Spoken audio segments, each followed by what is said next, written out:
한마디로 말해서 오늘은 삼성이 노조 파괴를 위해서 고용했다는 창조 컨설팅이라는 회사에 대한 이야기를 전해드리겠습니다.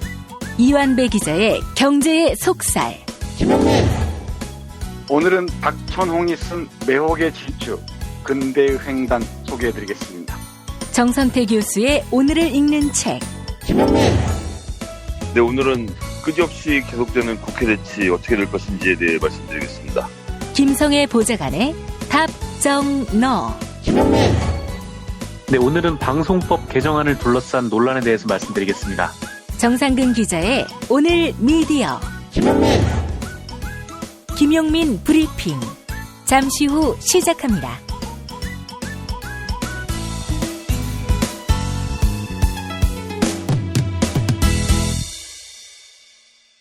경애하는 영도자 김용민 동지께서는 곧 있을 북미 정상회담에 큰 관심을 표하시며 만찬주로 술샘에 감사와 감사분노를 올릴 것을 공식 요청하시었다.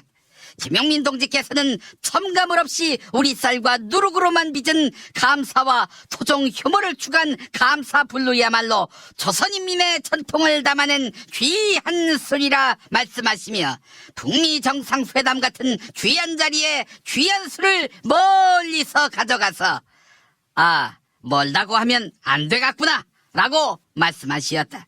친애하는 김용민 동지께서는 미국이 만찬주에 우리 술 감사를 올리기로만 약속해준다면 왜 우리가 이걸 갖고 어렵게 살겠나 라고 하시며 인민을 향한 자애로운 마음을 내비치시었다. 술샘의 감사와 감사불로 구매 방법은 김용민.com 김용민.com.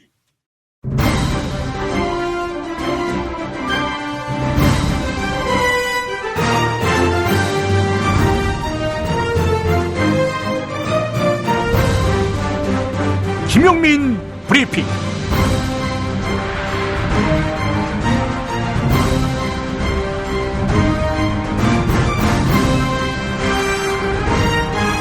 (2018년 5월 9일) 수요일입니다.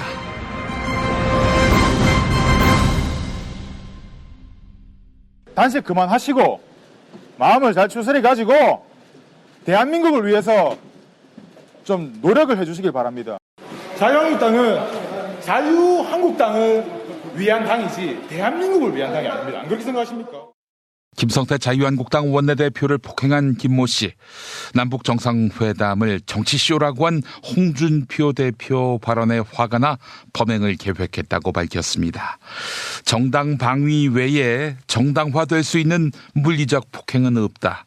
이건 상식입니다만 김모 씨 주장은 다른 측면에서 보면 이렇게 풀이됩니다. 아버지는 자유한국당원이었고 본인은 1년 전 대선에서 문재인 후보가 아닌 다른 후보에게 투표했습니다. 그런데 이번 남북 정상회담을 통해 확산되는 분단 해체, 평화 회복에 대한 염원, 이 염원에 자유한국당만 역행하고 있다는 것이죠. 그래서 준엄한 경고의 뜻을 보이고 싶었던 것입니다. 그래서 김모 씨의 행동은 잘못됐지만 혹시 자유한국당에 대한 일반의 험악한 민심을 상징하고 있는 것은 아닐까, 이 사건이. 이런 생각을 해보았습니다. 자유한국당에게 우호적인 표심조차 돌아서는 현실. 한국당은 상당한 위기감을 가져야 할 텐데 지방선거에서 2위를 굳히기만 하면 된다는 전략은 유효하다고 판단하는지 반성조차 하지 않고 있습니다. 어제 국회 막판 협상이 결렬된 점이 그렇습니다. 따지고 보니 김성태 대표의 노숙단식, 폭행 피해 이후에도 자유한국당에 대한 지지율은 전혀 오르지 않았습니다. 도리어 크게 떨어진 지표도 보였습니다. 그간 정치인 눈에 비친 국민은 색깔론에 쉽게 휘둘린 우매한 군중이었던 게지요. 하지만 국민 마음에는 전쟁 없는 한반도, 평화가 강물처럼 흐르는 세상에 대한 갈망으로 넘쳐났던 것입니다.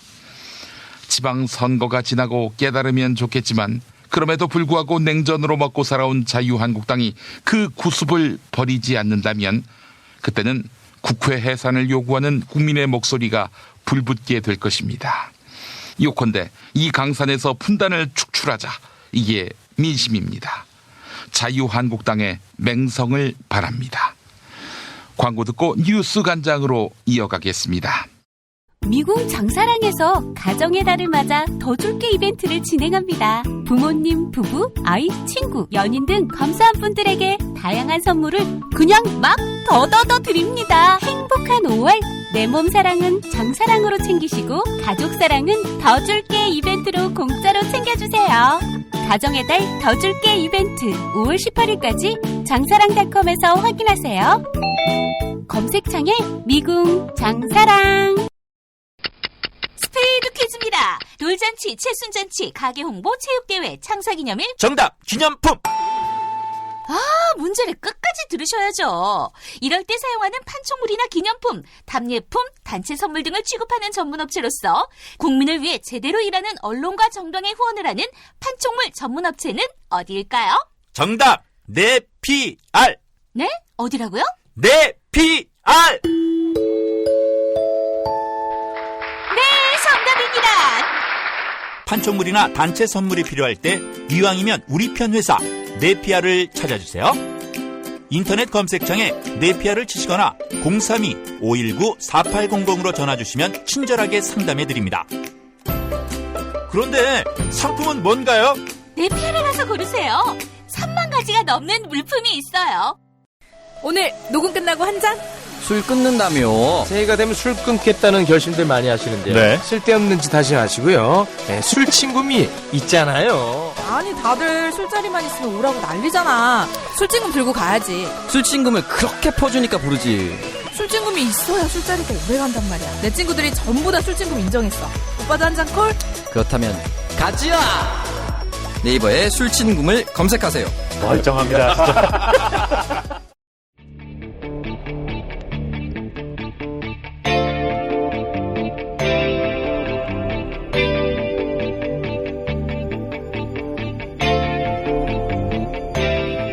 김용민의 뉴스 간장.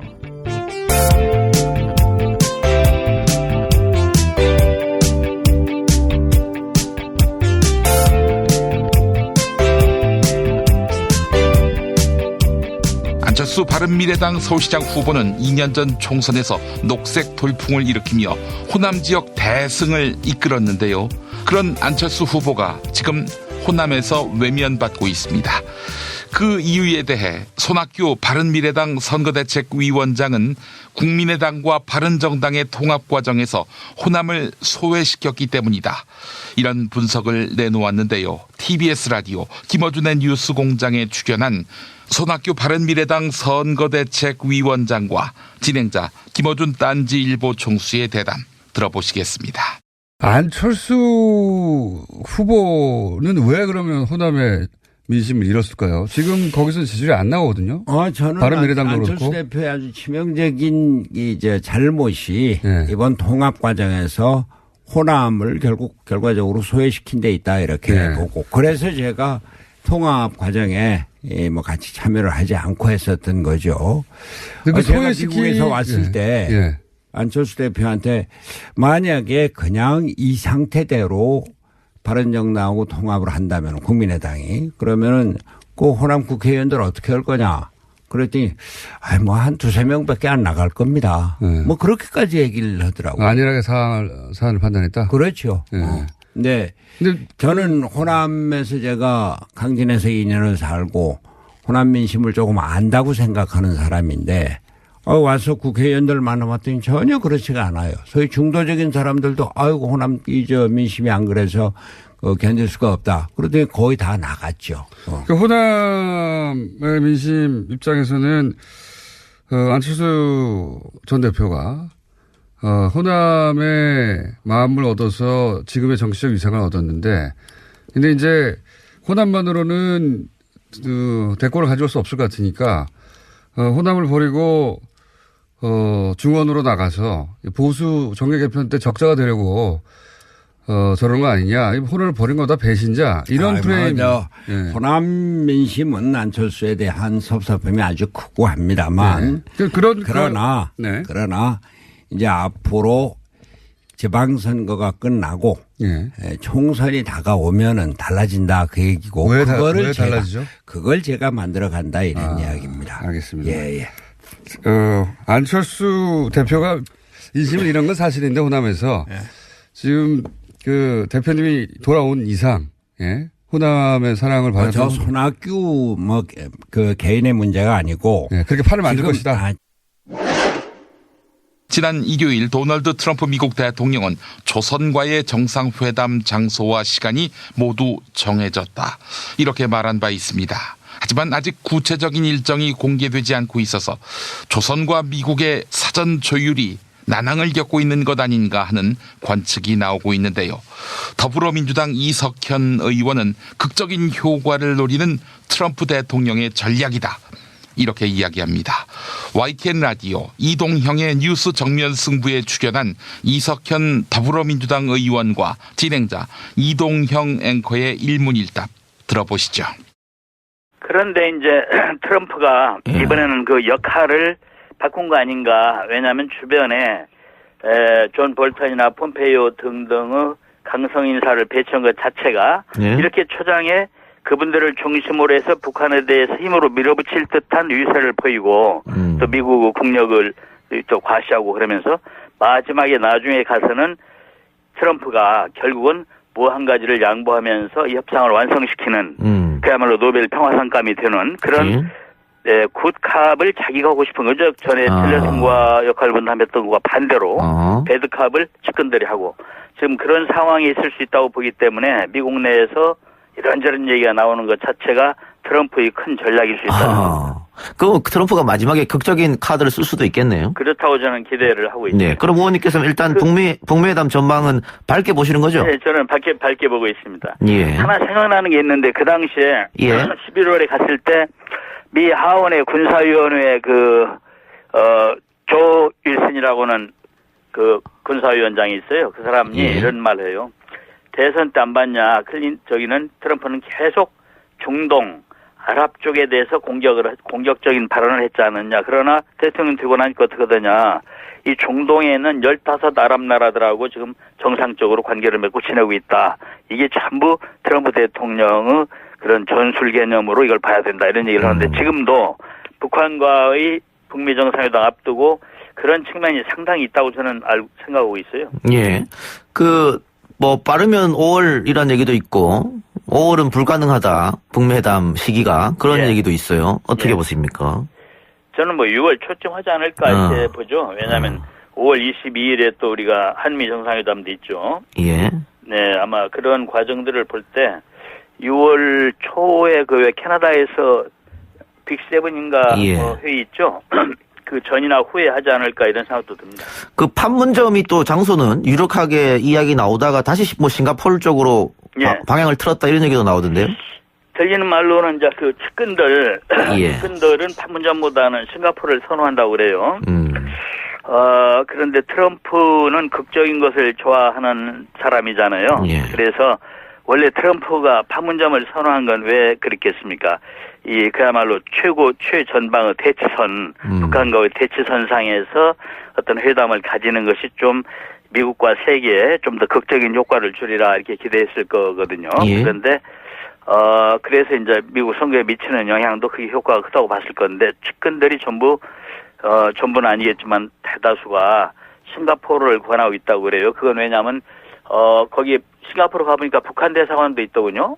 우리 한국 대사관도 있고, 그래서 비교적 중립적인데, 미국에서 갈 때 비행기 기름 안 갈아놓고 한 번에 갈 수 있는 데가 싱가포르이다. 그러니까 제네바나 스웨덴보다는 그거 낫다. 이런 지금 얘기들이거든요. 그런데 나는요, 지금 많은 분들이 싱가포르로 장소가 달라지는 것 같다라고 예측들을 하던데, 방송 보니까. 나는 지금도 판문점 가능성이 남아있다고 보고 있습니다. 박영선 더불어민주당 의원은 삼성 바이오로직스의 상장 과정에서 분식 회계가 있었던 것 아니냐 이런 의혹을 제기했습니다. 금융감독원은 삼성 바이오로직스의 분식 회계 혐의와 관련해 회계 위반 결론을 내렸는데요. 박영선 의원은 2015년 증권거래소가 삼성 바이오로직스 측에 특혜를 주었다. 이렇게 주장했습니다. 박근혜 정부 금융위원회 고위직 인사가 개입해 적자 기업도 상장할 수 있도록 규정을 바꾸어 줬다는 건데요.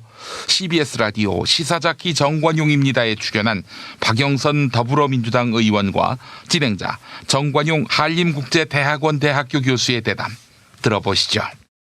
하긴 상식적으로 따져봐도 계속 적자 보는 회사를 상장하면 그 주식을 누가 사겠어요? 그렇습니다. 예. 근데 딱 이거 한 건이거든요. 한 예. 건인데 예. 그러면 증권거래소가 이렇게 규정을 바꿀 정도의 어떤 결단을 내릴 수 있는 어떤 배경이 있었느냐? 예. 그렇지도 않고요. 예. 굉장히 이렇게 숨어서 이것을 살살 예. 바꿨던 것으로 보입니다. 예. 바꿨던 것으로 보이고 이렇게 어떤 이런 적자 회사를 상장할 수 있을 정도의 용단을 내리는 데는 저는 여기에 뭔가가 이 배경이 있지 않을까 하는 이제 그런 의심을 하는 거죠. 예. 그리고 그 2015년 당시에는 이제 증권가와 금융가에 그 마치 이제 그 법조계의 우병우와 같은 사람이 존재했었다라고 이제 사람들이 이야기를 하는데요. 그게 누구예요?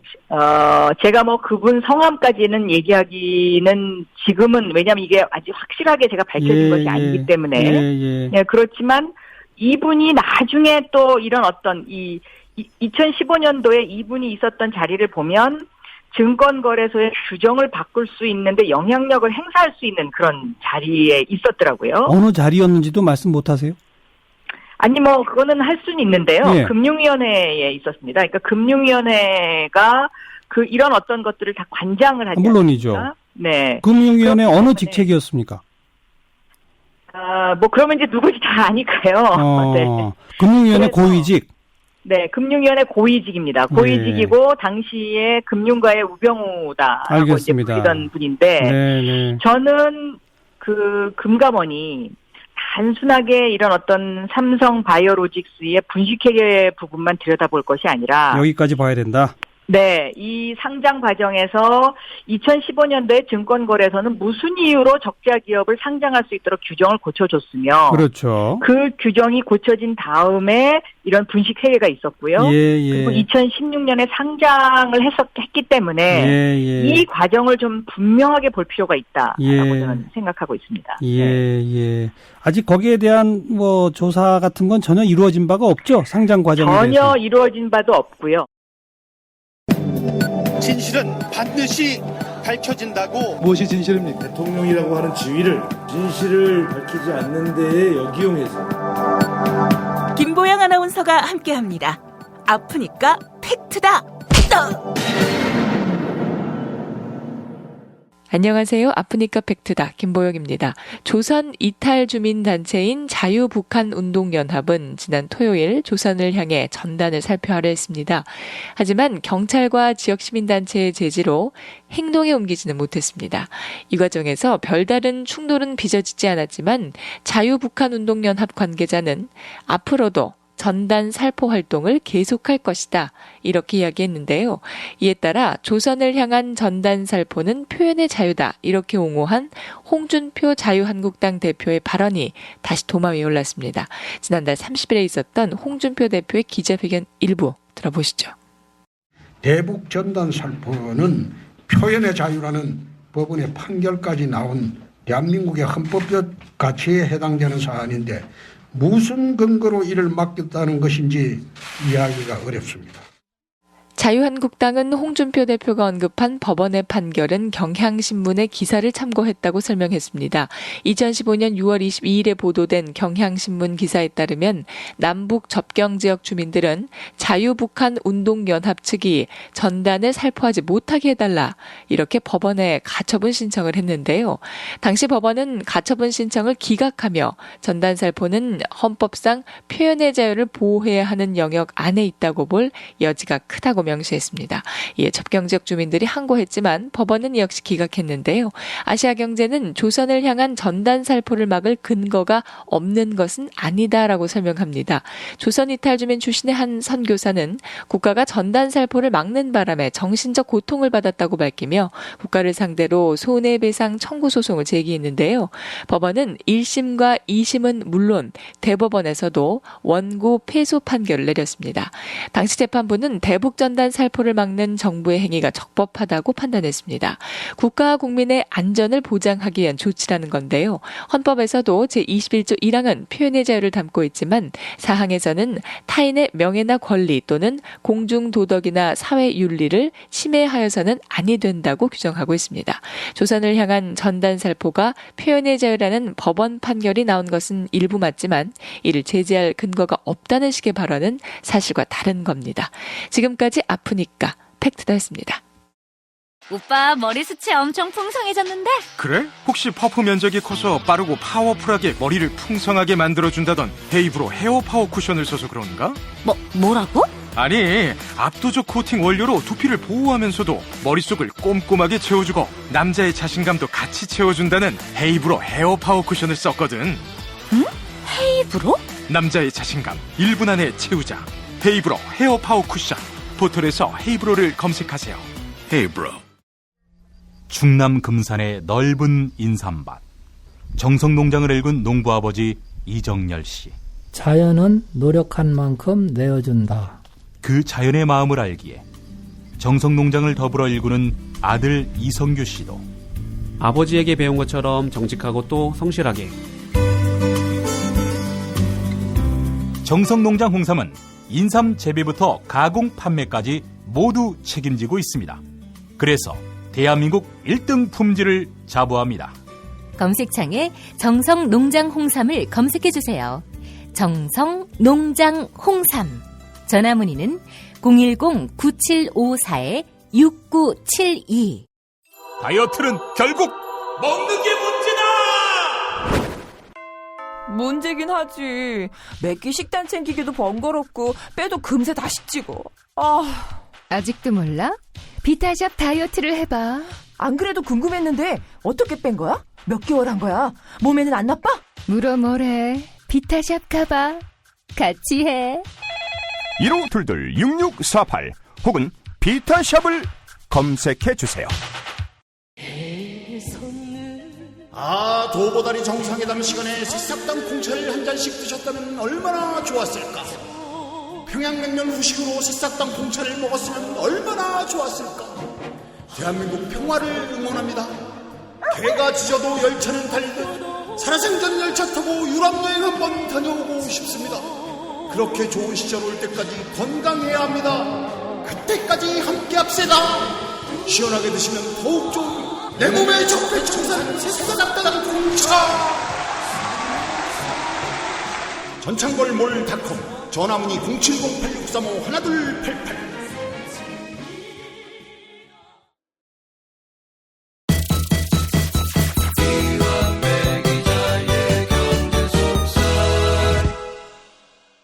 대한민국 최대의 포도 주산지인 경북 영천의 고도리 와인. 네, 마을 이름이 고도리입니다. 그래서 고도리 와인인데요. 문재인 정부가 주관한 우리 술 품평회에 입상했을 뿐 아니라 아시아 와인 트로피에서 실버상, 대한민국 주류 대상에서 영예의 대상을 차지할 정도였으니까 그 맛과 품질에 대해서는 더 이상 설명할 필요가 없습니다. 자, 고도리 와인 김용민닷컴에서 만나보시기 바랍니다. 자, 이제 이완배 기자의 경제의 속살 이어갑니다.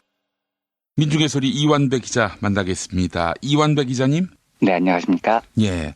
자, 오늘 본 순서 들어가기 전에 대한항공 노동자들에게 탄광에서 쓰는 헬멧을 쓰고 청소하라. 전기료가 아깝다. 이 이명희 씨는 명불허전입니다. 듣고 나서 정말 너무 뚜껑이 열리죠. 이거 사람이 어떻게 이럴 수 있느냐 이런 건데. 예. 제가 더 화가 나는 건 그 회사 측이 회사에 이제 이런 일들이 있을 때마다 기자들이 계속 물어보잖아요. 예. 이명희가 뭐 소리를 지르고 뭐 사람을 밀치고 조현민 뭐 목소리 나오고 이러면 회사 측에서 계속해서 하는 얘기가 확인해 줄 수 없다. 회사랑 상관이 있는 일이 아니다. 이런 식으로 대답을 했었어요. 그런데 이번에 그 탄광 라이트 이게 보도가 나가자마자 즉각적으로 회사에서 반론을 펼치더라고요. 그런 일 없다고요. 네. 그러니까 자기네 회장 사무 목소리도 확인을 못하는 회사 직원들이 이건 어떻게 그렇게 잘 알아가지고 빨리 반발을 하고 일어나요? 그러니까 이 회사가 제정신이 아닌 총수 일가와 그 총수 일가를 보호하기 위해서 감싸고 도는 이 회사의 시스템이 너무 가증스럽고 역겨웠습니다. 하여튼 듣다가 토가 나올 뻔했습니다. 이 이야기들은요. 참, 예, 이 집안은 이건 진짜 국적항공사인데 말이죠. 어디 뭐 도떼기 같은 학고방 같은 그런 회사도 아니고 말이죠.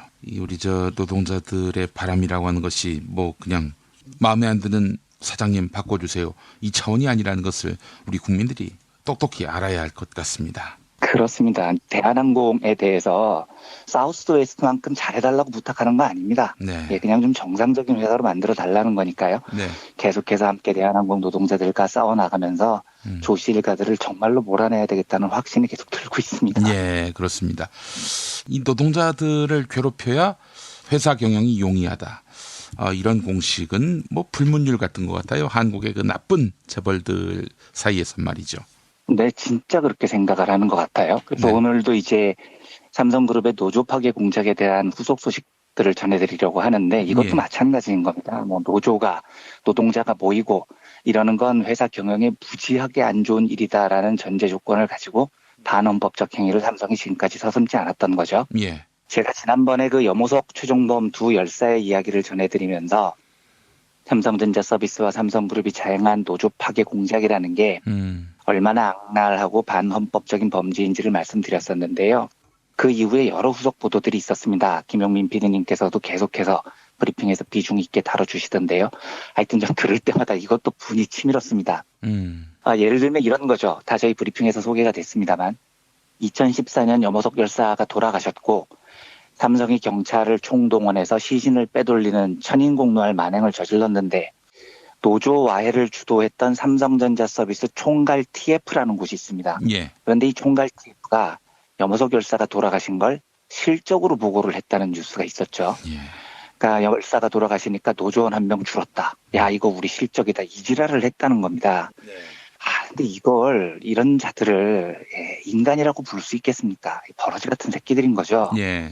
5월 3일에 검찰이 관련자들에 대해서 영장을 신청했는데 이게 전부 영장실질심사에서 기각이 됐습니다. 그래서 제가 저희 법조기자한테 물어봤어요. 예. 보통 영장이 기각이 되면 검찰이 반발을 보통 하죠. 그런데 그게 형식적일 때도 있고 진짜로 검찰이 어이없어 할 때가 있다고 그러더라고요. 그러니까 영장을 치면서도 요건 좀 안 될 수도 있겠다 싶은 건 겉으로 반발하면서 에이 그럴 줄 알았어 이런 반응인 거고요. 근데 검찰이 영장을 치면서 정말 확신을 하는 영장이 있대요. 예. 그래서 제가 물어봤어요. 법조기자한테 이번엔 어떤 거였냐고 물어봤더니 검찰이 진짜로 어이없어 하더라는 겁니다. 이번 기각에 대해서요. 그러니까 노조와의 증거가 진짜 차고 넘쳤는데 이걸 기각하는 건 뭐야 라는 게 검찰 반응이었다는 겁니다. 제가 제일 뚜껑이 열렸던 건 법을 잘 모르니까 일반 감정으로만 말씀드리는 겁니다. 노조와의 문건이 6,000건이 발견이 됐고요. 네. 그런데 법원이 영장을 기각한 이유가 현재까지 드러난 혐의로는 구속까지 할 사안이 아니다라는 겁니다. 장난합니까 지금. 그 노조 파괴 공작으로 사람이 둘이 돌아가셨습니다. 그런데 그게 구속까지 할 사안이 아니라니요. 노조 와해를 위해서 수억 원을 건넨 정황이 드러났고요. 염호석 동지의 시신 탈취에 삼성 임원이 개입했다는 녹취록도 있어요. 제가 만약에 법원이 증거가 불충분해서 구속영장을 기각한다 이러면 그 증거를 다퉈야 되는 부분이니까 그나마 0.1%라도 이해를 하겠습니다. 그런데 이게 구속까지 할 사안이 아니다라고 말하면 이건 정말 안 되는 겁니다. 판사님들 눈깔은 어떻게 생겼길래 사람이 몇이나 죽어야 이게 구속될 사안이 된다는 겁니까? 이거 어디까지나 제 의견인데요. 청와대가 얼마 전에 이재용 삼성전자 부회장 재판장인 정영식 후엄정 2심에서 이재용 석방 판결을 내린 사람, 이 사람에 대한 국민들의 파면 청원, 이거를 이제 청와대가 대법원에 구두로 전달했어요. 이걸 두고 법관들이 사법부의 독립성을 해친다. 이러면서 한번 엿먹어봐라. 라는 차원에서 이렇게 말도 안 되는 기각을 내린 것이 아니겠는가. 전 이렇게 생각을 합니다. 그렇다면 씨발 새끼들이죠. 정말 그런 거죠. 사법부 독립성 같은 소리하고 앉아있는 겁니다. 사법부가 독립적이려면 그 법의 판단의 잣대가 법과 국민 감정과 정서에 맞아야죠. 그런데 이따위로 개판으로 판결을 해놓고 국민들이 청원을 냈더니 사법부 독립 훼손이다 진짜 지랄하고 자빠지시는 겁니다. 제가 그래서 김명수 대법원장 취임 이후에 사법부가 바뀔 거라고 많은 기대를 했는데요. 이게 변한 거라고 볼 수 없죠. 제가 더 뚜껑이 열리는 건요. 예. 삼성전자 서비스 지회 노조의 나두식 위원장이 2014년 투쟁 때 구속이 됐어요. 그러니까 나두식 위원장 외에 5분이 기소가 됐는데 법원이 전부 영장을 발부했습니다. 예. 이건 뭡니까? 노조 와해한 새끼들은 그 정도로는 구속할 사안이 아니라고 판결을 하고 노조 와해에 맞서서 투쟁한 노동자들은 구속하는 겁니다. 세상이 정말 이래서는 안 되는 거죠. 사법부가 이래서는 안 되는 겁니다. 예. 아무튼 이 법원이 영장을 줄줄이 기각하면서 다행스러운 일인지는 모르겠지만 검찰이 독이 바짝 오른 모양이에요. 그래서 수사 영역을 계속 확대하고 있습니다. 어제 서울중앙지검이 삼성전자 서비스의 전무급 임원을 피의자로 불러서 조사를 했더라고요. 검찰의 의지가 강하고 증거는 차고 넘친다는 건 다행스러운 일입니다. 하지만 정말로 삼성 앞에서만 서면 비열해지는 한국의 이 사법부를 어떻게 해야 될지 모르겠습니다. 김명수 대법원장님 제발 좀 어떻게 좀 해주십시오. 이걸 언제까지 두고 봐야 되겠습니까? 삼성의 반헌법적 노조와의 공작 때문에 노동자 2분이 목숨을 잃었습니다. 그중에 한 분은 시신을 탈취당했고요. 이 노동자분들의 한을 10,000분의 1이라도 우리 사회가 좀 풀어야 되지 않겠습니까? 제발 좀 사법부가 정말로 좀 바뀌었으면 좋겠다는 말씀을 먼저 드립니다. 제가 또 한 가지 최근 들려왔던 소식 중에 견디기 어려웠던 건요. 예. 6일 나왔던 KBS의 단독 보도였는데요. 예. 삼성전자 서비스가 2013년에 협력사들이 하나둘씩 노동조합을 결성하니까 아까 말씀드렸던 노조 대응 TF라는 걸 만들었는데요. 예. 여기가 이제 그 의혹이 집중되는 곳입니다. 그런데 삼성전자 본사가 이 TF에 지원 인력을 보냈다는 거예요. 참 매출 200조짜리 글로벌 기업이 더럽게 할 일이 없는 겁니다. 이런 데 지원 인력을 다 보내고요. 그런데 KBS가 확인한 지원 인력만 5명이었는데 이 5명 중에 변호사 1명, 노무사 1명 있었습니다. 그런데 이 변호사, 노무사가 창조 컨설팅 출신이라는 거예요. 그런데 이 이야기를 듣는 순간에 손이 부들부들 떨리더라고요. 어떤 창조 컨설팅입니까, 이게? 그러니까요. 지금 김용민 PD님은 들으시니까 느낌이 오시죠. 그런데 창조 컨설팅이라는 것을 모르시는 분들은 제가 무슨 말씀을 드리는지 약간 이해가 안 되실 수도 있을 겁니다. 창조 컨설팅은요. 한마디로 표현을 하면 악마 새끼들입니다. 우리나라 노동운동사의 길이 남을 지랄 같은 짓들을 한 사탄의 자식들이에요. 제3자, 기자 입장에서 지켜본 제가 이런데 실제로 이 창조 컨설팅에 당해봤거나 대항을 해본 노동운동가들은 창조 컨설팅 이야기가 나오는 순간 개거품을 물고 쓰러집니다. 그만큼 악의 핵심 같은 회사입니다. 그런데 삼성전자 서비스가 노조를 와해하기 위해서 이 악마하고 손을 잡았다는 거죠. 예. 창조 컨설팅이 얼마나 악마 같은 짓을 많이 했는지 이 이야기는 열흘밤을 새도 마무리가 안 됩니다. 20세기 이 분야의 최고 악질이 정주영이었다면 저는 21세기 최고 악질로 단연 이 창조 컨설팅을 꼽습니다. 그래서 지금부터 삼성이 고용했다는 그 창조 컨설팅이라는 곳이 어떤 곳인지 이야기를 드릴 텐데요. 예. 이게 하루에는 도저히 정리가 안 돼서 괜찮으시다면 내일까지 이틀에 걸쳐서 이야기를 드리겠습니다. 예. 창조 컨설팅이라는 회사는 2003년 1월에 설립이 됐어요. 이 회사 대표가 심종두라는 사람인데 예. 사람이라고 부르지만 사람의 탈을 쓴 개새끼입니다. 개도 아까운 새끼죠. 심종두가 원래는 노무사였습니다. 노무사라는 직업은 원래 노동자들의 권익을 대변하기 위해서 있어야 되는 직업입니다. 그렇죠. 그런데 이 심종두라는 자는 노무사로 노동관계법을 잘 공부를 한 다음에 경총에 입사를 해요. 그래서 경총에서 13년 동안 노사 대책팀장 이런 걸로 일을 합니다. 예. 지가 배운 노동법 지식으로 노동자들 권익을 경총의 입장에서 박살을 내는 일을 원래부터 하고 살았어요. 그러다가 자기가 본격적으로 그 일을 해보겠다고 창조 컨설팅이라는 회사를 만든 거죠. 예. 이 창조 컨설팅이 개입을 해서 노조가 처참하게 박살난 곳이 한두 군데가 아닙니다. 아마 노동 문제에 좀 관심이 있으신 분들이 다 들어보셨을 유성기업, 여기도 창조 컨설팅 작품입니다. 그 유명한 경주 발레오 전장, 옛 이름이 발레오 만도죠. 여기는 제가 내일 소개를 해드리겠습니다. 예. 여기 노조 탄압도 창조 컨설팅 작품이에요. KT가 민영화하면서 진짜 골 때리는 방식으로 노조를 탄압하거든요. 이것도 창조 작품입니다. 금융권에서는 골든브리지 투자증권이라고 1년 넘게 파업을 한 유명한 사태가 있습니다. 예. 이것도 창조 컨설팅 작품이에요. 그러니까 우리나라에 굵직한 노조와의 작업은 전부 이 심종두와 창조 컨설팅이 개입했다고 봐도 과언이 아닙니다. 얼마나 이 깡패짓을 잘했냐면 창조 컨설팅이 보유한 회원사, 여기에 의뢰하겠다고 회원 가입한 회원사만 168곳이나 됐었습니다. 얘네들 하는 짓이 이래요.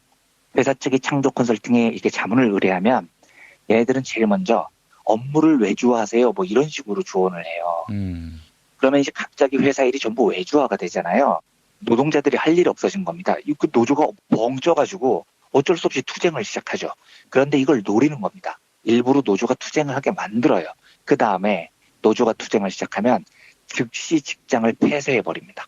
황당하잖아요. 예. 뭐 조합원들을 탄압하거나 이게 아니라 창조 컨설팅이 용역을 해준 대부분 회사는 투쟁 즉시 직장을 그냥 문을 닫아버립니다. 그래도 됩니까? 법적으로는 당연히 이게 논란거리가 됩니다. 그런데 제가 차차 말씀드리겠지만 이게 법으로 가면 시간이 무지하게 오래 걸리는 겁니다. 이걸 노리는 거죠.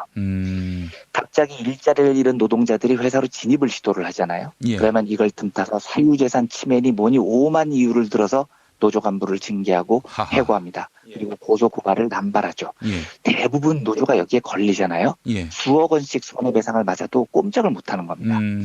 이제 아까 말씀드렸던 이걸 해결을 하려면 소송에 들어가야 되는데요. 우리나라 사법부는요.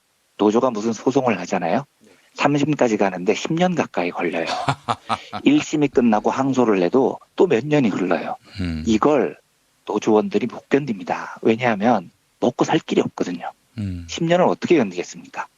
결국은 노조에서 사람들이 떠납니다. 노조가 유명무실해지고 와해돼 버리죠. 이게 창조 컨설팅의 전형적인 수법이에요. 그렇기 때문에 창조 컨설팅에 한번 걸리면요. 투쟁을 하는 노동자들이 진짜 피골이 상접해집니다. 이거 포기하지 않고 투쟁하잖아요. 10년 가까이를 굶으면서 길바닥에서 투쟁을 해야 돼요. 이러다 보니까 죽는 사람도 나오고요. 병든 사람도 나오고요. 진짜 창조 컨설팅이 휩쓸고 간 자리에는 노동자들의 삶이 설명이 안 될 정도로 비참해집니다. 얘네들이 잘 쓰는 또 다른 방법이 2010년부터 복수노조가 가능해졌거든요. 요때부터 민주노조가 만들어지면 즉각 어용노조를 만들어요. 그래서 어용노조와 민주노조 사이에 정말로 비열한 방식으로 갈등을 조장합니다. 그런데 이게 진짜 심각한 게요. 예. 같은 공장에서 매일 얼굴을 보고 일을 해야 됩니다. 그런데 옆 사람하고 맨날 싸워야 돼요. 이게 진짜 지랄 같은 겁니다. 그리고 이 상태에서 폭력 사태가 벌어지잖아요. 그러면 민주노조 조합원들을 어용노조로 회유하는 다양한 스킬을 구사하면서 폭력을 일으킨 것에 대한 또 고소고발을 남용합니다. 여기에 걸리면 노동자들의 마음이 피폐해집니다. 사람으로서 못할 짓을 서로에게 하고 살게 만드는 겁니다. 이 대표적인 사례가 유명한 유성기업 노조 파괴 사건입니다. 마침 어제 행정법원에서 유성기업 노동자들에 대한 판결이 하나 나왔어요. 예. 나중에 자세히 말씀드리겠지만 노사 갈등으로 노동조합 간부가 스트레스를 받아 우울증에 걸렸다면 업무상 재해로 인정해야 한다는 판결입니다. 갑자기 우울증 이야기가 나오니까 이상하시죠? 노조 활동으로 노동자가 우울증에 걸렸다. 이게 무슨 뜻인지는 나중에 말씀드리겠습니다만 이것만 일단 기억을 하고 이야기를 들어주셨으면 좋겠습니다. 유성기업 노조 파괴 사건은 노동운동을 하시는 분들께는 이가 갈리는 사건입니다. 유성기업이라는 회사는 충남 아산과 충북 영동의 공장이 있는 자동차 부품 회사입니다. 엔진에 사용되는 부품 중에 피스톤 링이라는 게 있는데요. 이걸 만듭니다. 그리고 현대차, 기아차에 납품을 해요. 그런데 이 회사에서 2007년에 노동자 한 분이 과로사를 당합니다. 돌아가셨어요. 얼마나 노동 환경이 열악했냐면 1일 2교대 시스템이었는데 24시간 공장을 돌린 겁니다. 그러니까 노동자들은 하루 12시간 밤낮을 바꿔가며 일을 했습니다. 이 당연히 과로죠. 예. 이것 때문에 노사가 협상 테이블에 앉았어요. 사람이 하나 죽었으니까요. 그래서 2009년에 노사가 합의를 합니다. 뭘 합의를 하냐면 2교대를 하는데 어떻게 일을 해도 자정에는 일을 마치자. 이게 합의사항이었습니다. 예. 사람이 밤에는 자야 할 것 아닙니까? 그래서 자정 넘어서는 일하지 말자. 이게 합의였다고요. 이게 무슨 대단한 합의가 아니잖아요. 사람이 잠 좀 자잖아요. 그런데 이때 창조 컨설팅이 끼어들어요. 지금부터 창조 컨설팅의 설계가 어떤 건지 한번 들어보십시오. 예. 자정 넘어서 사람 좀 찾아 이 간단한 합의를 갑자기 회사 측에서 깹니다. 너무 황당하잖아요. 예. 임금 올려달라고 한 것도 아니고 이걸 왜 깨지? 이런 생각이 노조 쪽에서 듭니다. 그런데 이게 낚시예요. 너무나 이상한 곳에서 합의를 깨니까 노조가 쟁의 행위를 안 할 수가 없는 겁니다. 그런데 2011년 5월 18일에요. 노조가 쟁의행위 찬반 투표를 합니다. 이때 황당한 건 오전에 쟁의행위 찬반 투표를 해서 74.6%로 가결이 됐는데 예. 이날 오후 10시에 직장 폐쇄를 결정을 합니다. 그러니까 이게 무슨 뜻이냐면 네. 처음부터 끝까지 너무 준비가 잘 돼 있었던 거예요. 어떤 회사가 직장 폐쇄를 8시간 만에 결정할 수 있겠습니까? 짜여진 시나리오가 아니라면요. 그러니까 먼저 황당하게 합의를 깨고 노조가 투쟁을 하도록 유도를 한 다음에 투쟁을 선언하자마자 공장 문을 닫아버리는 전형적인 창조 컨설팅 수법을 쓴 겁니다. 예. 여기서 또 하나 중요한 거는요. 유성기업이 생산하는 피스톤 링이라는 게 1,000원 정도밖에 안 하는 아주 작은 부품이에요. 그런데 이걸 당시 국내에서 생산하던 기업이 2곳밖에 없었습니다. 그래서 만약에 유성기업이 공장을 폐쇄하면 현대차, 기아차 공장이 제대로 안 돌아갑니다. 당시 언론 보도로는 현대 기아차가 한 달 동안 30만 대의 생산 차질을 빚는다 이런 보도가 있었습니다. 그런데요. 현대차에 납품을 하는 하청업체가 30만 대의 생산 차질을 안겨주면서 직장 폐쇄를 결정했다? 제가 장담하는데요. 우리나라에 그런 간 큰 하청업체 한 곳도 없습니다. 이제 오른쪽 손모가지를 걸었습니다. 무슨 말이냐? 예. 이 직장 폐쇄는 현대차가 지시했다는 겁니다. 노조 박살내기 위해서 30만 대 차질 감소했다는 거예요. 실제로 나중에 현대차가 유성기업에 전달한 문서가 발견됩니다. 그런데 문서에 뭐라고 돼 있냐면 첫째, 노조와 합의를 깨라. 이게 현대차의 지시예요.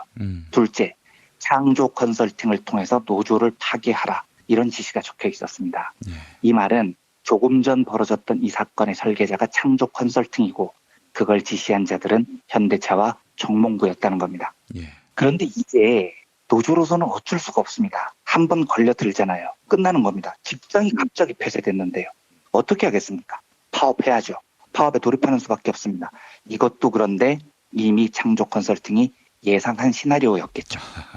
노동자들이 파업을 하는데요. 모여서 집회를 하고 있습니다. 그런데 회사가 고용한 용역업체가 있습니다. CJ 시큐리티라는 곳입니다. 이 CJ 계열사인데 여기도 아주 역 같은 곳입니다. 뭐 만도, 유성기업 온갖 군데 돌아다니면서 폭력 행사하는 유명한 용역업체예요. 그런데 이 용역업체 직원 한 명이 깡패죠. 이 깡패 새끼가 카니발을 딱 타더니 이 차를 몰고 그냥 시위대로 돌진을 합니다. 사람이 있는데? 예, 진짜로 카니발을 몰고 집회 시위하는 사람 모여있는 곳으로 돌진을 해버렸다니까요. 이게 상상이 가십니까? 그 카니발이 밤에 돌진을 했는데 전조등도 안 켰습니다. 노동자들을 대놓고 깔아뭉개겠다는 겁니다. 이것 때문에 13명이 크게 다쳤는데 그중에 한 명은 목뼈가 부러졌어요. 당시 한겨레 보도를 보면요. 기사 제목이 이렇습니다. 차가 달려갈 때마다 사람들이 통통 튕겨져 나왔다. 이게 기사 제목이었습니다. 노조원들 증언이 이렇습니다. 차가 지나갈 때마다 마치 영화에서처럼 사람이 튕겨져 나왔다. 처음 치인 사람들은 옆으로 픽 쓰러지는 정도였으나 나중에 치인 사람들은 차량 위로 붕 떴다가 바닥으로 떨어졌다. 너무 높이 떠서 정말 죽을지도 모른다고 생각했다. 이렇게 증언을 합니다. 이거 살인미수 아닙니까? 살인미수죠. 당연히요. 상식적으로 차를 몰고 돌진을 해도요. 한 사람이 치였다 생각하면 멈춰야 되잖아요. 안 멈췄다는 겁니다. 그냥 밀고 나가서 13명을 쳤다는 건데 당연히 살인미수인 겁니다. 이게 창조 컨설팅 작품이에요. 이 새끼들은 노조원들 사람 아니니까 그냥 차로 깔아 죽여버려 이런 컨설팅을 하고 있는 겁니다. 그런데 더 지랄 맞은 게 뭐냐면요. 그 차로 돌진한 깡패 새끼가 나중에 자수를 해요. 그런데 불구속이 됩니다. 불구속 사유가 뭐냐? 단순 교통사고라는 거예요. 그래서 기소를 자동차 관리법 위반 뭐 이런 걸로 기소를 합니다. 살인미수가 아니고요. 지금 들으신 이 사건이 자동차 관리법 위반입니까? 그런데 2011년 비즈니스 프렌들리 한다는 이명박 정권의 경찰은 자동차 관리법 위반으로 기소를 했고요. 법원은 불구속 처리를 했습니다. 결국 이 파업이 지속되다가 법원의 중재로 노동자들이 90일 만에 복귀를 해요. 그런데 복귀한 노동자들 중에서 27명이 해고를 되고 106명이 징계를 받습니다. 이때 창조 컨설팅의 2단계 수법이 시작됩니다. 사내에 어용노조를 만드는 거죠. 연락 꼼꼼한 새끼들입니다. 당시에 어용노조 소속 노동자가 한 200명 됐는데요. 이 어용노조 안에 12조라는 게 있었습니다. 그리고 체증조, 몸빵조라는 것도 있었어요. 12조가 뭐겠습니까? 민주노조 조합원들에게 시비를 거는 겁니다. 이 조합원들 하는 일들이 맨날 가서 시비를 거는 거예요. 작업장에서. 그래서 참다 못한 민주노조 조합원들이 성질을 못 이겨서 몸싸움이 붙잖아요. 체증조가 조직적으로 사진을 찍습니다. 그리고 고소를 해요. 그래서 민주노조 조합원들이 해고됩니다.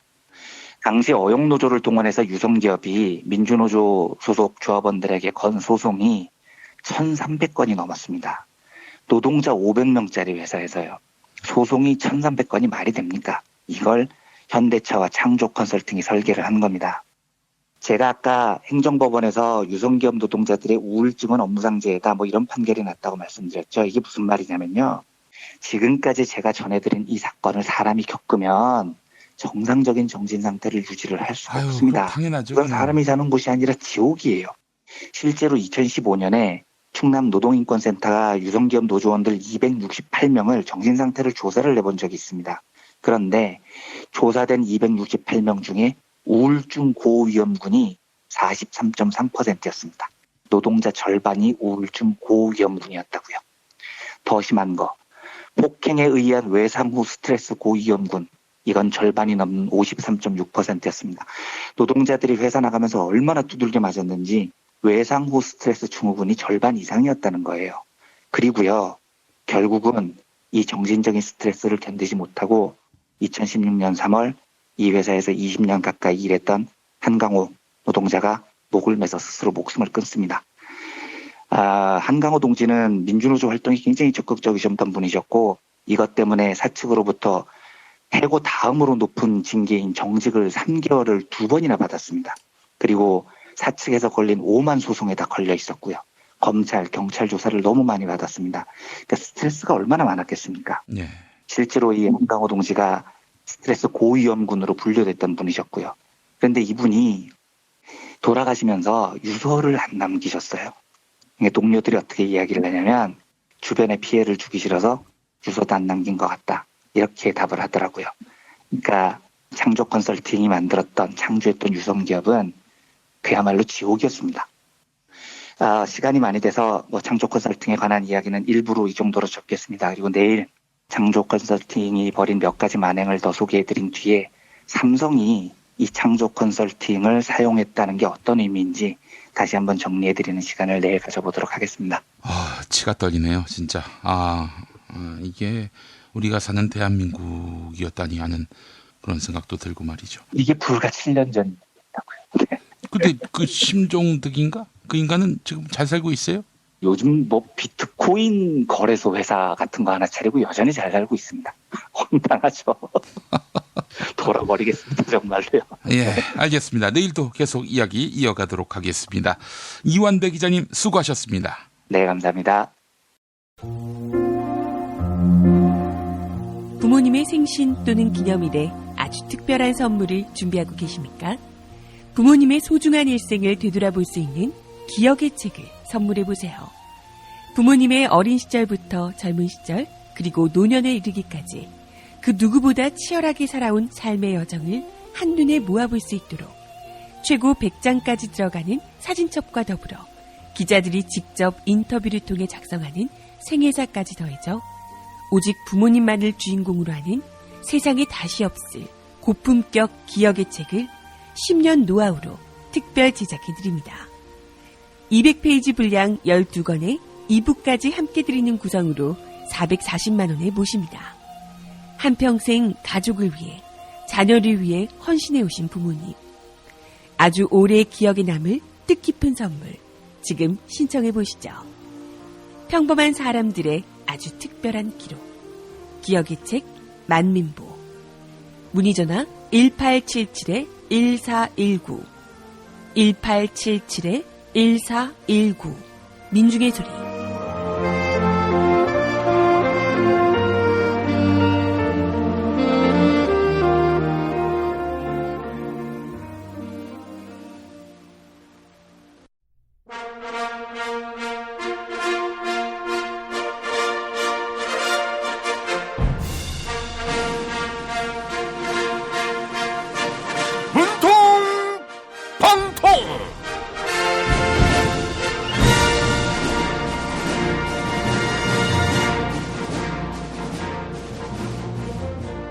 대통령 문재인입니다.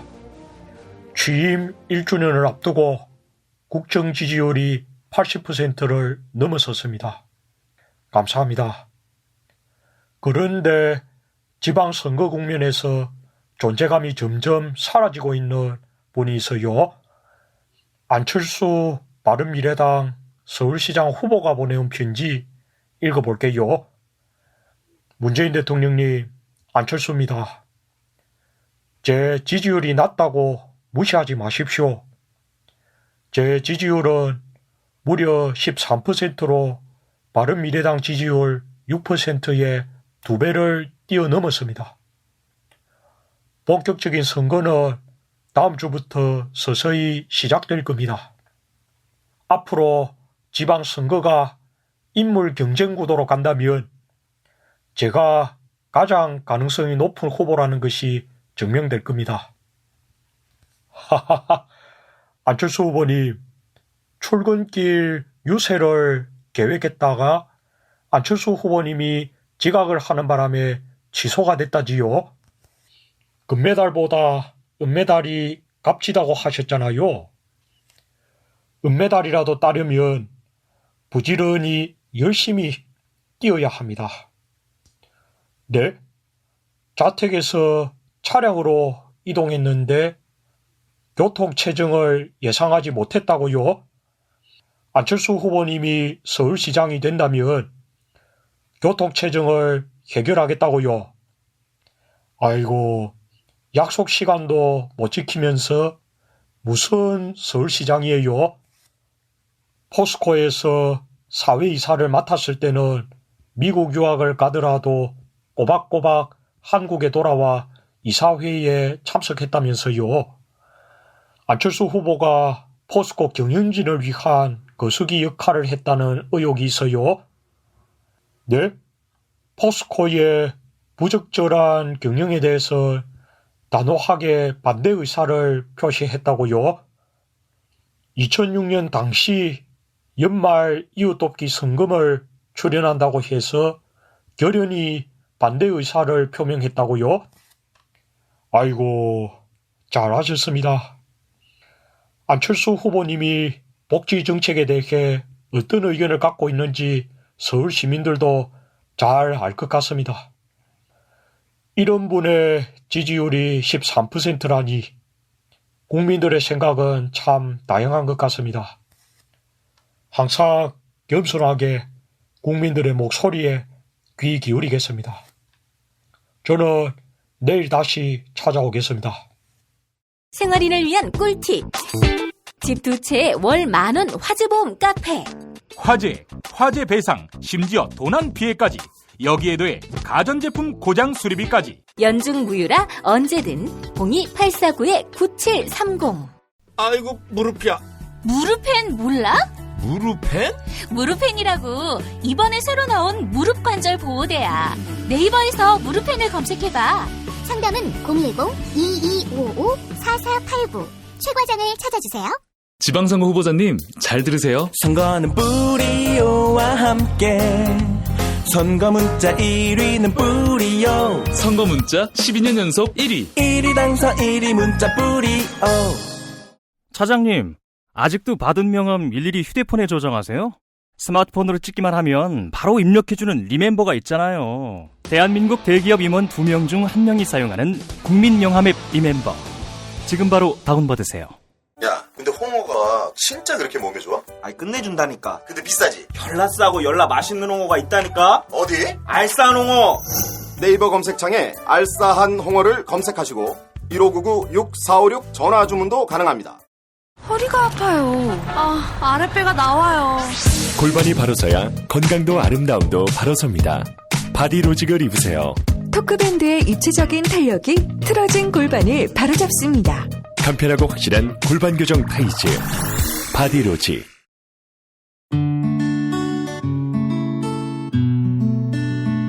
당신과 내가 좋은 나라에서 그 정의로운 나라 그곳에 산다면 난 그냥 좋아서 웃기만 할 거예요. 당신의 뉴스 보좌관 김용민 브리핑.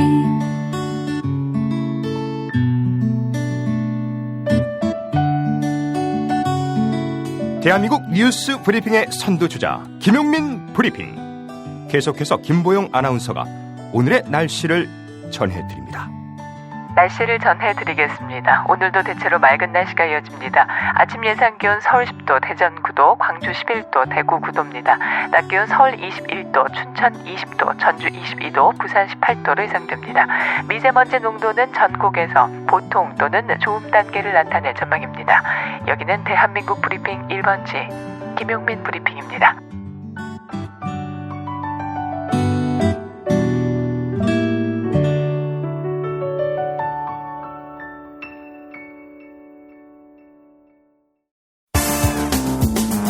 오늘을 읽는 책, 문학평론가인 국민대학교 국문학과 정선태 교수와 함께합니다.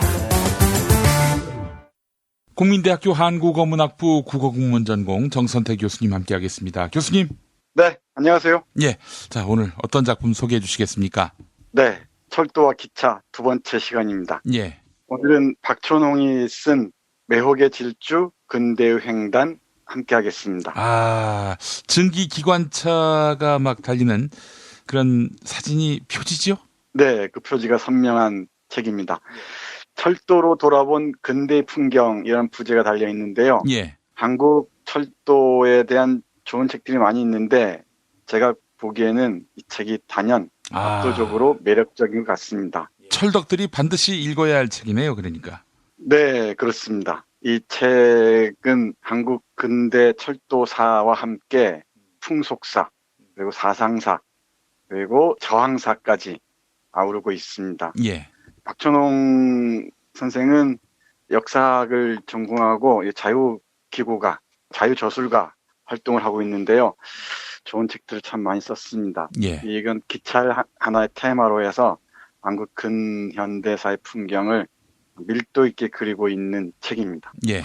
이 책을 넘기면은 처음 철도가 부설되었을 때 광경이 적혀 있습니다. 오늘 신문 기사를 보니까 9월 18일은 철도의 날을 6월 28일로 바꾼다고 하더군요. 예. 기념일들도 이제 우리의 정통성에 맞게 다시 하나씩 바꿔나가는 것 같은데 9월 18일은 1899년 경인철도가 처음 달리기 시작한 날입니다. 예. 그날을 9월 18일을 철도의 날로 정했던 것 같아요. 예. 그런데 경인철도 부설권을 일본이 갖고 있었거든요. 그러니까 일본에 의해 철도가 부설된 그 날을 철도의 날로 하는 건 적절치 않다고 해서 1894년 대한제국 철도국이 창설된 날 6월 28일을 철도의 날로 바꾼다고 합니다. 예. 뭐 적절한 조치로 생각합니다. 아무튼 이 고요한 아침의 나라에 1899년 9월 18일 처음으로 철마가 날카로운 일성을 토해냅니다. 이때 철마라고 했죠, 기차를. 쇠로 된 말이라는 뜻이죠. 노량진과 제무포 사이 약 33km 정도를 달리는 기차였는데요. 이 소식을 전하는 독립신문 기자의 그 기사를 잠깐 보겠습니다. 대단히 흥미롭습니다. 예. 경인철도 회사에서 어저께 개업 예식을 거행하는데 인천에서 화륜거가 떠나 3개 건너 영등포로 와서 경성의 내외국 빈객들 수레에 영접해 앉히고 오전 9시에 떠나 인천으로 향하는데 화륜거 구르는 소리는 우레 같아 천지가 진동하고 기관차의 굴뚝 연기는 반공에 솟아 오르더라. 수레 속에 앉아 영창으로 내다보니 산천초목이 모두 활동하여 달리는 것 같고 나는 새도 미처 따르지 못하더라. 대한 리수로 80리 되는 인천을 순식간에 당도하였는데 그곳 정거장에 배포한 범절은 형형색색 황홀찬란하여 진실로 대한 사람의 눈을 놀래더라. 네, 이런 독립신문 기사였습니다. 예. 이 기사를 보면은 기차를 화륜거라고 했는데요. 화륜거 구르는 소리가 우레 같다고 합니다. 그 화자는 불화자가 되겠죠? 불로 굴리는 바퀴라는 뜻이죠. 예, 예. 네, 이 수레, 그러니까 객차 속에 앉아서 창문으로 바라보니까 산천초목이 활동 사진과 같이 펼쳐지고요. 속도가 하도 빨라서 나는 새도 미처 따르지 못하더라고 전합니다. 이때 시속이 20 내지 30km였다고 합니다. 그러니까 서울에서 인천까지 약 1시간 내지 1시간 반이 걸렸다고 하는데 뭐 지금으로 보면은 속도랄 것도 없죠. 그런데 그 당시의 감각으로 보자면은 그야말로 어마어마한 속도였던 것 같습니다. 예. 마차의 속도가 보통 시속 한 18 18km, 17km였다고 해요. 거기 그거보다 훨씬 빠르니까 더군다나 그런 엄청난 쇳덩어리가 달리니까 얼마나 놀라웠겠습니까. 예. 이런 속도의 감각이 조선인들의 생활을 완전히 바꿔놨고요. 철도는 또 문명의 하나의 상징으로서 조선 사람들의 머릿속에 하나씩 새겨지기 시작합니다. 이후 약 18년쯤 지나서 1917년에 무정이라는 소설이 발표되는데요. 이 무정이라는 소설에서는 기차 소리를 그 현대 문명의 소리라고 얘기를 합니다. 예. 이 무정에 나오는 구절 짧게 읽어보겠습니다. 차가 남대문에 닿았다. 아직 다 어둡지는 아니하였으나 사방에 반짝반짝 전기등이 켜졌다. 전차 소리, 인력거 소리, 이 모든 소리를 합한 도해의 소리와 넓은 플랫폼에 울리는 남학신 소리가 합하여 지금까지 고요한 자연 속에 있던 사람의 귀에는 퍽 소요하게 들린다. 도해의 소리, 그러나 그것이 문명의 소리다. 그 소리가 요란할수록 그 나라는 잘 된다. 수레바퀴 소리, 증기와 전기기관 소리, 쇠마차 소리, 이러한 모든 소리가 합하여서 비로소 찬란한 문명을 낳는다. 네, 이렇게 증기와 전기기관 소리, 수레바퀴 소리가 문명의 소리다라고 최초의 근대 소설이라고 하는 무정에서는 이렇게 말하고 있습니다. 이광수의 무정이죠? 네, 그렇습니다. 이제 이 시기에 이르러서는 이제 자연의 시간, 자연의 리듬을 기계의 시간, 기계의 리듬이 대신하게 되죠. 예. 농경 사회의 자연의 속도에서 벗어나서 이제 기계의 속도에 우리의 신체를 맞추기 시작합니다. 이른바 속도가 지배하는 세계, 속도를 숭배하는 세계로 접어들기 시작하는 셈이죠. 예. 그런데 이렇게 문명의 상징인 철도가 등장했다고 해서 신세계가 바로 펼쳐지는 것은 아니었습니다. 왜냐하면은 일본이 주로 철도 부속권을 갖고 있었는데요. 이 철도의 공사에 동원된 조선인들의 고통이 이루 말할 수 없었던 것 같습니다. 그러니까 곳곳에서 저항운동이 펼쳐졌고요. 그리고 이 철도를 놓는 과정에서 많은 땅들을 강제로 이렇게 수용하지 않았겠습니까? 예. 그러다 보니까 많은 사람들이 이걸 가만히 지켜보지 않았던 것 같습니다. 그래서 농사 지을 만한 곳들을 다 직선화하는 철도의 부지로 빼앗겨 버리니까 농민들 저항이 만만치 않았던 거죠.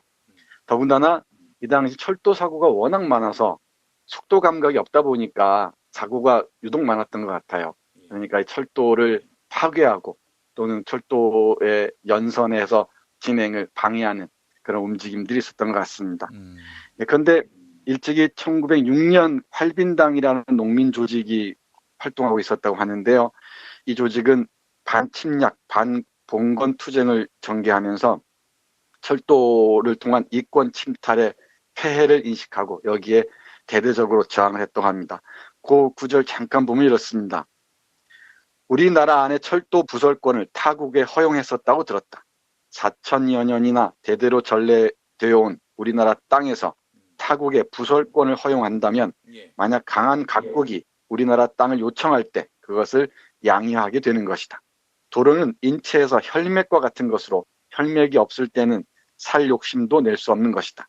국내의 철도 부설 용지는 수만 호 백성의 살 길이자 수확을 보장하는 수만 마지개의 손실을 초래하게 되므로 국가의 위험과 피해는 이보다 큰 게 없다.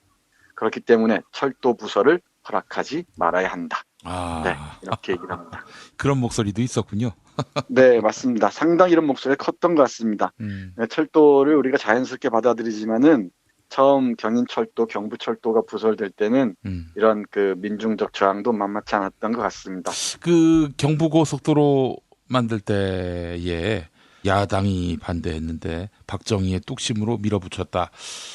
이런 이야기가 정설처럼 돌고 있는데 실상은 전혀 그런 내용이 아니었고 결국 김대중, 김영삼 이런 야당 지도자들을 모해하기 위해서 만들어낸 마타도어다.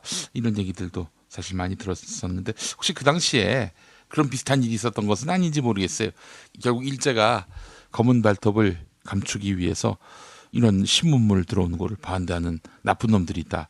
이걸 위해서 만들어낸 마타도어는 아닌지. 제가 보기엔 그렇지는 않은 것 같습니다. 실제로 신문물에 대한 저항이 만만치 않았고요. 더군다나 그게 일본 제국주의와 자본을 앞세우고 들어온 것이어서 저항이 드셌던 것 같습니다. 그리고 경부고속도로 말씀하셨는데 그 박정희의 뭐 의지나 영도력 이렇게 얘기하는 사람 종종 있는데요. 네. 그건 정말 그 건설 노동자들, 토목 노동자들의 희생 위에 건설된 것이죠. 네. 그 점을 놓치면은 우리가 경부고속도로의 의미를 제대로 잊지 못한다고 생각합니다. 예. 사실상 일제는 철도를 부설하면서 너무나 많은 땅을 요구했어요. 터무니없이 넓은 정거장 부지를 요구했다고 하는데요.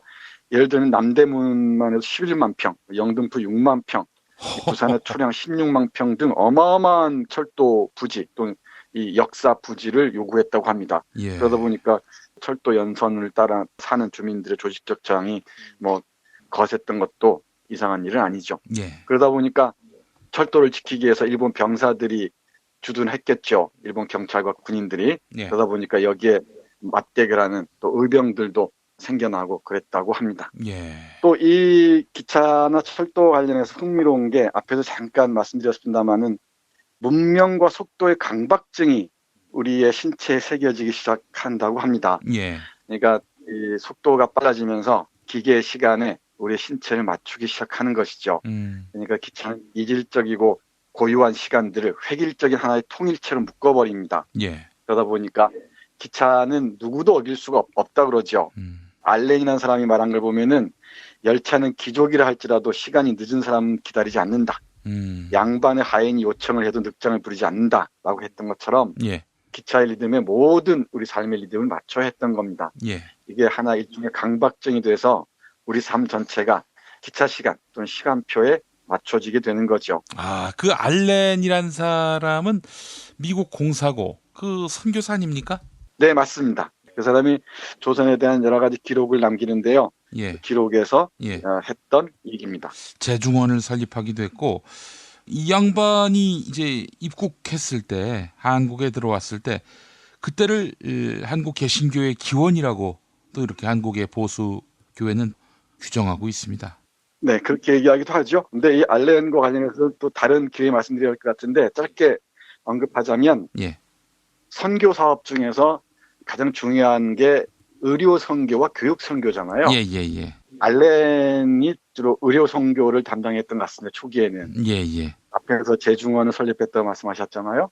그러니까 이 왕족들 좀 민비를 치료하고 그 공을 인정받아서 병원도 설립하고 그러면서 기독교 선교도 특권적으로 허용하고 그랬던 것 같습니다. 게다가 또 오늘의 이야기 소재인 경인철도 부설권을 그 사업자에게 미국인 사업자에게 넘긴 인물이 또 알렌입니다.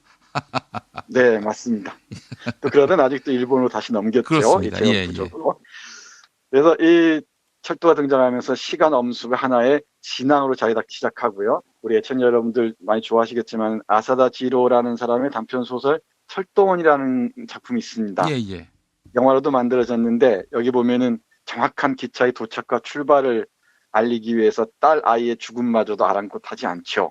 그런 그 철도원의 삶이 등장합니다. 이처럼 철도가 등장하면서 정확한 시간이 강박적으로 우리 신체에 육박해 들어오기 시작합니다. 예. 이렇게 해서 우리 호흡마저도 우리의 일상생활마저도 철도 시간표에 맞추는 그런 상황이 도래했다고 볼 수 있겠죠. 예. 그리고 또 많은 사람들이 기억하시겠지만은 오래전에 통학열차라는 게 있었습니다. 예. 우리 김 PD 타보셨는지 모르겠는데. 저는 이제 그 통학 버스를 탔을 뿐입니다. 도시에서 다니느라고. 예. 저도 통학열차는 못 타고 이 한 달에 한 번씩 집에 갈 때 익산에서 남원 가는 기차를 타고 했었는데 기차에서 여러 가지 일이 벌어지죠. 여기에 온갖 낭만적인 꿈도 있고요, 사랑도 있고요, 이 싸움도 있었고요. 또 우리가 기억하겠지만은 광주 학생운동의 출발이 바로 이 열차에서 시작됐죠. 예, 맞습니다. 통학열차가 일제시대 때 항일투쟁의 도화선이 되기도 했습니다.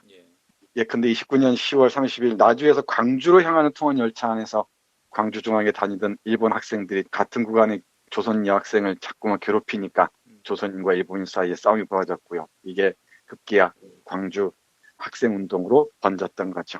이 낭만 실은 통학열차는 식민지 시대부터 오래전까지 지금이야 뭐 이 통학열차가 없는 것 같은데 물론 기차타고 다니는 사람은 있겠지만 그런 낭만성은 사라진 것 같습니다. 요즘 뭐 낭만이랄 것도 없죠. 다들 스마트폰 들여다보고 이어폰 끼고 있으니 어디 낭만이 싹 들 틈이나 있겠습니까만은.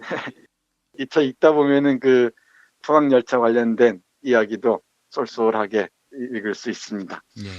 그리고 마지막으로 이 책의 끝부분에 철의 실크로드를 향하여 라는 글이 실려 있습니다. 이 책이 2003년에 나왔는데요. 지금도 지속적으로 팔리는 스테디셀러입니다만은 당시에 그 6.15 남북 정상회담으로 남북 철도 연결 공사가 진행되잖아요. 그 과정을 지켜보면서 이 감회를 얘기합니다. 잠깐 그 부분 읽어보겠습니다. 역사의 신은 민족의 비혼을 끝내 외면할 만큼 잔인하지는 못했던 모양이다. 반세기를 훌쩍 넘은 21세기 벽두에 영원히 잠들어 버렸을 것 같았던 철마의 심장을 다시 뛰게 할 낭보가 날아들었다.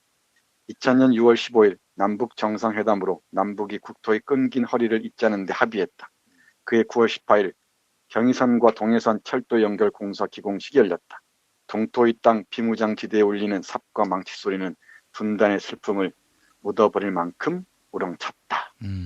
이렇게 얘기합니다. 이게 그야말로 이 말도 안 되는 폐악 정권에 의해서 이게 다 중단되고 말았는데 이게 다시 또 우렁찬 삽과 망치 소리가 울려 퍼지기를 기대합니다. 이걸 방해한 세력들이 없지 않은 것 같은데 방해 세력들의 저항을 뚫고 정말 의연하게 경의선뿐만 아니고 동해 북부선까지 많은 철도들이 연결돼서 우리가 대륙으로 한껏 날개를 펼칠 수 있는 그런 날이 오기를 간절히 바랍니다. 대한민국이 최고 철도 선진국으로 꼽히고 있는데 이 지금 뭐 사실은 섬이 돼버려가지고 섬 속에서만 세계 최고인 거 아니겠습니까? 속히 대륙으로 뻗어나가서 우리 철도에 선진화된 기술이 더욱 돋보이고 또 아울러 남북 통일의 아이콘으로서 확실하게 그 상징성을 굳히기를 기대하는 마음을 가져봅니다. 네, 맞습니다. 아울러서 우리들의 상상력의 대지가 정말 광대가 열릴 텐데요. 그 상황을 그리면서 마지막 문장 짧게 읽어드리겠습니다. 경의선 복원 사업은 분단의 상처를 봉합하는 것 이상의 의미가 있다. 그것은 한반도 전체가 시베리아 횡단 철도와 이어짐으로써 철의 실크로드의 중심축으로 거듭나는 시발점이 된다. 신의주에 이른 경의선은 중국 국경도시 단둥을 거쳐 중국 횡단철도와 몽골 횡단철도로 나뉜다. 중국 횡단철도는 중국의 단둥, 북경, 정주를 경유해 카자흐스탄의 알바타와 드르주바를 거쳐 모스크바로 이어진다. 다시 모스크바에서 베를린을 지나 파리로 갈 수 있다. 몽골 횡단철도는 단둥에서 북경, 울란바토르, 알라누데를 거쳐 시베리아 철도와 만난다. 일반적으로 시베리아 횡단철도는 블라디보스토크에서 모스크바에 이르는 장장 9,297km의 길을 말한다. 그것은 경부선의 20배가 넘고 지구 둘레의 4분의 1에 가까운 거리다. 거쳐가는 중요한 역만 59개에 이르며 7개의 시간대를 통과한 그야말로 인간의 경이적인 기념비다. 시베리아 횡단 절차에서 우리는 침엽수의 장관과 바이칼 호수의 신년, 그리고 도스토옙스키가 죽음의 집의 기록에서 불멸의 장수로 기록한 유형지 옴스크를 만날 수 있다. 이렇게 얘기합니다. 이런 날을 직접 우리 몸으로 경험하길 바라면서 오늘 박천홍의 매혹의 질주 근대 횡단 소개해드렸습니다. 자, 정선태 교수님 오늘 말씀 잘 들었습니다. 네, 고맙습니다.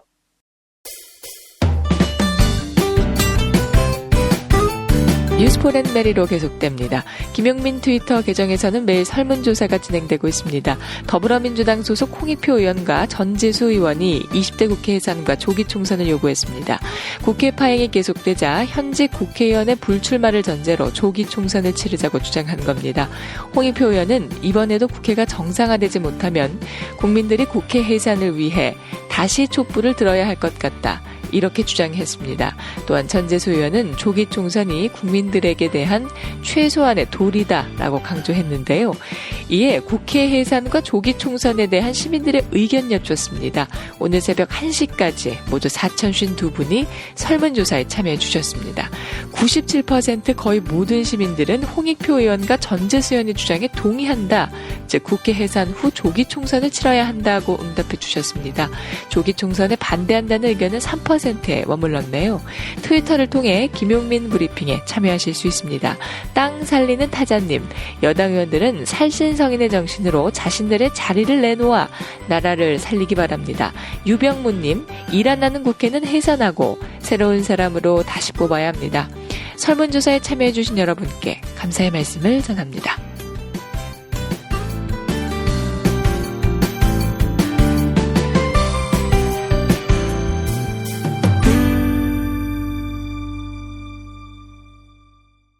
그 PPL 시간 김종인이라고 봐요. 미궁 대장사랑 사용 후기 하나 읽어드리도록 할게요. 그거 벌써 한 박스 다 먹었다고 봐요. 솔직히 똥 쑥쑥 나온다고 하길래 안 믿었거든. 근데 그 속는셈 치고 한 박스만 샀거든요. 근데 변기물을 한 번에 2번씩 내려요. 얼마나 많이 나오는지 그 휴지로 닦지 않아도 될 만큼 똥이 딱 나오더라고. 고마워요. 예전에는 그 변기에서 영화도 볼 정도였는데 이젠 뉴스 기사 하나도 다 못 읽게 해줘서 자, 이렇게 만들어준 것이 바로 미궁 대장사랑이다. 이렇게 이야기하더라고. 자, 대장 속의 마술사는 미궁 대장사랑. 선거의 마술사는 나 인이. 나도 인이네. 근데 어떻게 선거를 앞두고 나 부르는 데가 없냐? 1522-8972 1522-8972 미궁 대장사랑. 안녕하십니까, 김성태입니다. 빼요미 디톡 다이어트 사용 후기를 사실상 읽어보겠습니다. 사실상 이모씨 사연입니다. 먹고 화장실도 잘 가게 됐어요. 운동은 따로 안 하고 군것질만 좀 줄였더니 한 달 가까이 돼가는데 사실상 4kg 정도 빠졌습니다. 저 김성태도 그냥 밤엔 피자 시켜 먹고 아침엔 빼요미 디톡 다이어트 먹고 굶은 티 낼까 사실상 고민하고 있습니다. 1522-6648 1522-6648 혹은 검색창에 비타샵을 사실상 검색하시기 바랍니다. 안 찢습니다. 가정의 달 5월 간편한 일회용 테이블 들고 나들이 가시겠습니까? 쉽게 조립할 수 있는 테이블, 박스로 만든 실용 만점 테이블입니다. 물에 닿아도 젖지 않고 생수 체온통도 버틸 수 있을 만큼 안정적입니다. 가족 나들이, 캠핑, 회사 야유회, 혼밥족, 누구에게나 사랑받을 선물입니다. 혹시 유세 때 테이블로 쓰면 안 될까요? 그 정도 크기는 아니라고요. 그렇습니다. 이거는 반촉물, 사은품으로 쓸 때 더욱 빛이 납니다. 반촉물, 사은품, 상품 전문 쇼핑몰 네피알. 네피알이 아닌 딴 데서 사시면 실망입니다. 안녕하세요. 여러분의 덕화 인사드리겠어요. 흑채 많이 쓰시죠? 그런데 기존 흑채와 급이 다른 퀄리티 헤이브로 헤어 쿠션 이거 구매 부탁해요. 아미노산 코팅 원료를 쓰고 피부 친화적인 코팅 파우더도 사용하는 헤이브로 헤어 쿠션. 요즘 머리털이 많이 조촐해지신 분들 괜히 흑채 사용했다가 두피만 나빠지는 거 아닌가 걱정하시던데 기존 흑채 잊어주세요. 땀, 비, 바람에 걱정 없는 스타일. 한번 사면 오래 쓸 수 있는데 뭘 주저하세요. 헤이브로 헤어 쿠션, 헤이브로 헤어 쿠션. 검색창에 헤이브로 헤어 쿠션 부탁해요. 존경하고 사랑하는 국민 여러분, DJ입니다. 무릎펜 액티브 밴드 들어보셨어요? 특허받은 기술이 무릎에 가해지는 충격을 근육으로 분산시켜서 말하자면 충격을 완화하고 근육을 강화시킵니다.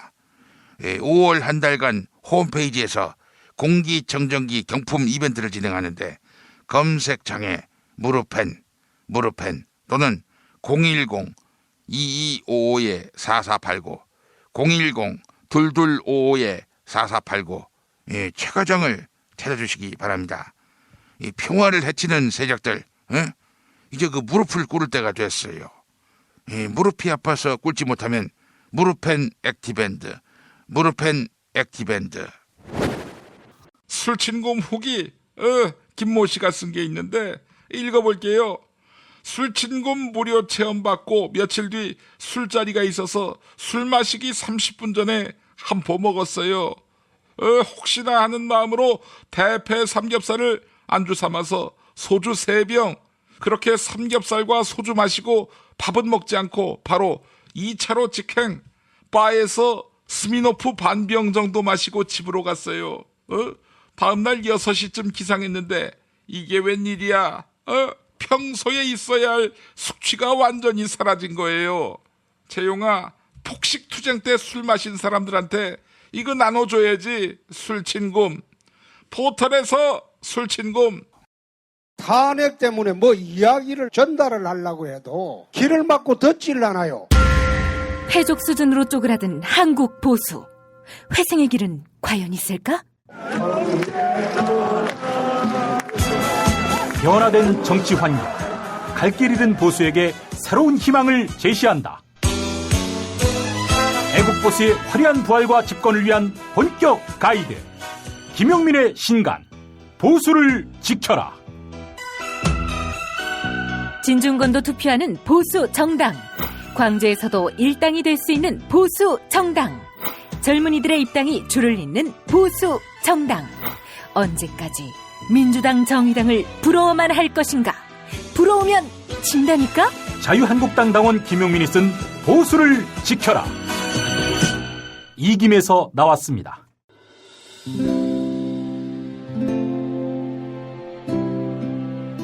우리가 목사님은 우리 남북 관계에 있어서도 큰 정기를 마련해 주셨습니다. 늦봄 문익환 목사 탄생 100주년. 민주화와 통일운동을 위해 11년 4개월간 옥고를 마다하지 않은 행동하는 양심. 오늘 우리가 누리고 있는 이 민주주의 또 문익환 목사님 우리 덕분이 아주 큽니다. 그가 24년 동안 살았던 서울 강북구 인수봉로 통일의 집이 6월 1일 문익환 통일의 집 박물관으로 거듭납니다. 사람들이 이렇게 항상 북적북적 이렇게 했던 공간이라 아버지한테만 아니라 우리 모두들한테 굉장히 큰 의미가 있는 통일의 역사를 기억하며 통일의 길을 모색하는 문익환 통일의 집 박물관 기념사업 추진위원으로 함께해 주시겠습니까? 이건 단지 어떤 유가족들의 유산이 아니라 우리 시대가 가지고 있는 유산이기 때문에 자세한 안내는 포털 사이트에서 문익환 통일의 집을 입력해 주세요.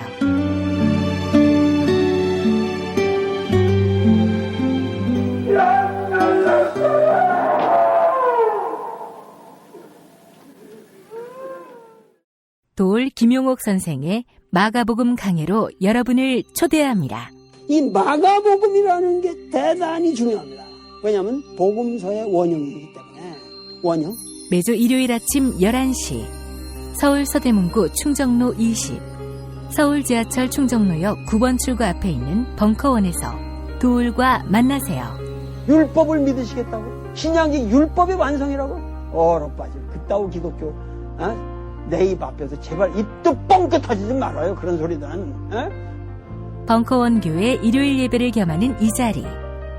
도울이 진리와 생명이었던 예수를 원형 그대로 복원합니다. 그 십자가를 과감하게 걸머지고 돌아가신 예수를 말하지 아니하고 믿으면 너는 금방 축복받을 일만 남았다. 이게 한국 목사들 99%의 거짓말 설교예요. 도울의 마가복음 설교는 따로 녹화 녹음되지 않으며 현장에서만 만나실 수 있습니다. 도울 선생의 마가복음 설교는 2월 4일부터 진행됩니다. 뉴스키드 능력평가 정답 맞히신 분들 소개합니다. 어제 문제는 태양계 4번째 행성의 이름 맞히는 거였죠. 정답 화성인데요. 정답자 스캔스원님, 다음 정답자 노벨상은 트럼프 대통령이 받고 우리는 진정한 평화만 가져오면 됩니다. 이게 바로 문재인 보유국의 품격입니다. 타잔딸님, 국회의원 전원을 쫓아내고 새 인물 뽑아야 합니다. 나라를 좀먹는 것들은 단죄해야 합니다. 클로징 사연 당첨자 자유11민주입니다. 게시판에 이메일 적어주시면 별을 따다 군가자에서 만든 강릉 두부 도넛 보내드립니다. 김홍걸 민족화해협력 범국민협의회 대표 상임의장의 어제 페이스북 글을 소개합니다. 오후에 연락한 중국 측 인사가 김정은 위원장의 방중에 대해 시인도 부인도 하지 않아 중국에 갔을 가능성이 높다고 보았는데 제 짐작이 맞았던 것 같습니다. 그동안 시진핑 주석이 북한을 방문해서라도 중국이 한반도 문제 해결에서 따돌림 당하지 않으려고 길을 썼지만 북한 측이 답을 주지 않았다고 들었는데 미국이 협상 마무리 단계에 들어서자 전격적으로 방중해 모두의 허를 찔러버리네요. 중국과 미국 사이에서 상대가 필요한 점, 아쉬운 점을 간파해 파격적인 카드를 던지며 자국의 이익을 최대화하는 북한의 외교력이 놀라울 뿐입니다. 어쨌든 북한이 미국, 중국과 모두 조율하면서 비핵화와 한반도 문제를 풀어나간다는 것은 성공의 가능성이 그만큼 높아진다는 신호고 반가운 일이 아닐 수 없습니다. 네, 여기까지입니다. 지금 수구 언론들 뭔가 삐걱거린다라면서 난리굿을 피우고 있는데요. 이런 수구 언론 접하지 마시고 남북 화해협력 경험이 있는 분들의 의견을 경청하시는 게 낫겠습니다. 김용민 브리핑 1부 마칩니다. 2부도 많이 들어주시기 바랍니다.